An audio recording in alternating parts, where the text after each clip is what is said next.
preparing for my homemade pizza. I was the one who do this a while ago, the dough.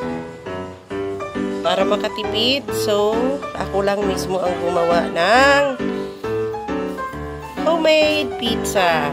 So this is my dough. It's already prepared a while ago. And I have here the cheese, the tidbits, the mozzarella. This is the mozzarella. Ito yung bida. Ayan ang nagdadala. Of course, the chicken ham for fillings. And prepared na ang aking onions, white onions, and green bell pepper. Of course, the slice na chicken ham. Hindi pa siya na-cook kasi luluto ko muna siya. Parang half-cook. Before I'm gonna put it here finally. But, i-preheat ko muna tong aking dough para medyo na maluto naman siya. So, later, papakita ko sa inyo yung finished product.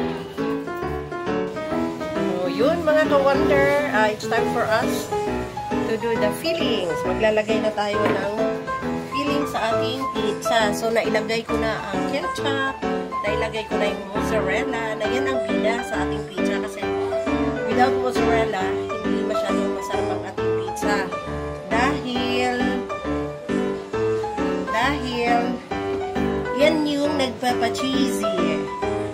So, naglagay na ako ng mozzarella, naglagay na ako ng onions. Now, I'm gonna put this one. I'm gonna put some pineapple.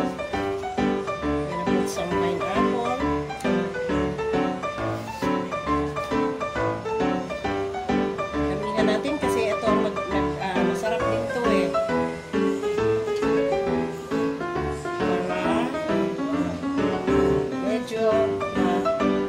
Manamis. Hawaiian Supreme itong ginagawa. Gonna scatter it here. Scatter natin para evenly meron silang pinya. Pineapple, masarap talaga yan sa pizza. So kahit sa sa Pizza Hut or sa Shakey's, talagang ito yung gusto ko, yung madaming pineapple. Here. Okay, so this time around, ang ilalagay ko naman is ito ko na dyan. Of course, the chicken ham. This is chicken ham because we're not eating the pork. So I opted to use the chicken ham. So na-pre-cook ko na siya. Kailangan i-pre-cook mo para medyo ito naman yung ham. Wow, yummy. Sarap nito. This is my first time to do actually the pizza. Nakapanood ng YouTube na na-inspire akong gawin ito. Dali lang naman siyang gawin. Dapat medyo artistic ka lang para presentable ba? Dapat creative ka. So this is actually homemade lang siya. Even yung aming lalagyan, inat out lang namin siya. Cardboard para maski paano presentable siya. Presentable siya at the same time, very affordable and masarap. Talagang sobrang sarap nito dahil madami siyang ham. Note, hindi po ito pork ham. This is our parang ito yung namin pamalit doon sa pork ham. And then next I have to put this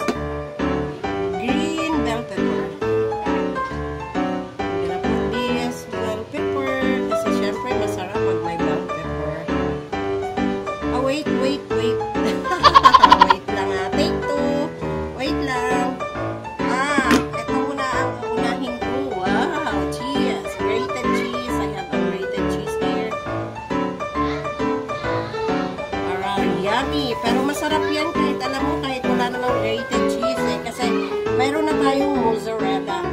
Mozzarella kasi ang nagdadala dyan eh. Yan yung a little bit, ano lang siya, expensive. Kasi imagine yung mozzarella ko. This one is 147 pesos. Meron lang siyang mga, I think, mga 6 na individual na slice. So, ubusin ko na lang siya para masarap. Ilalagay ko na lang lahat dito.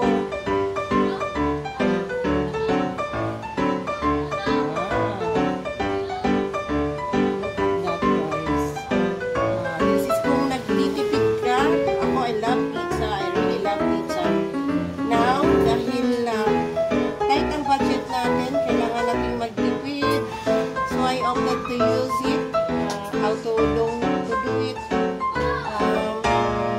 ano na lang, ako na lang talaga nagawa. I'm gonna put this one, the green bell pepper.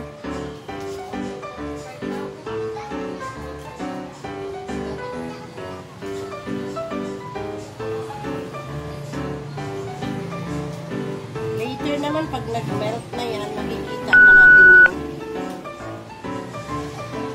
bawasan ko to kasi masyadong madami and then sa isa wala na. Very expensive yung yung maliit na green bell pepper is 50 pesos. Ginto ang ating gulay. Magsawa na lang tayo pagka nakamura na siya. So yun lang, wala na akong ilalagay.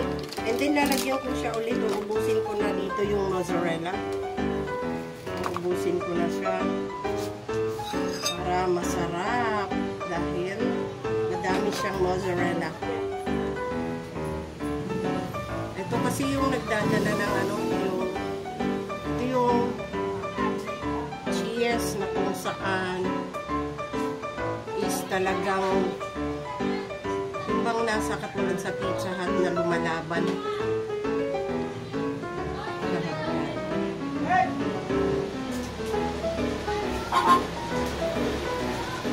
Maingay guys kasi dito malapit lang kami sa kalsada. Mas gusto ko naman din dito dahil mas paano ayan may tindahan kami sa harapan. Kahit pa piso-piso may pumapasok. Tulad ngayon may mga bumibili habang nagpe-prepare ako ng aming sabi nila pang Noche Buena, no? Pero we don't celebrate actually Christmas kasi nobody knows naman talaga. It is not recorded in the book or even the scripture, even in the Bible. It's not written there, not December 25 ipinanganak ang ating Panginoon. But syempre as a missionary, we have to also yung kumbaga how do I call it? Yes! Makikisama kung parang ganon, makikisabay yun. That's what my point. So, yan yung ating homemade pan pizza. Later, pag naluto na siya, I'm gonna do a picture for that and then ipapakita ko rin sa inyo. So, that's it. Yan yung ating homemade na pizza. So, update na kita later, ha? Update ko kayo later pagka luto na yan. Thank you! 1 hour later.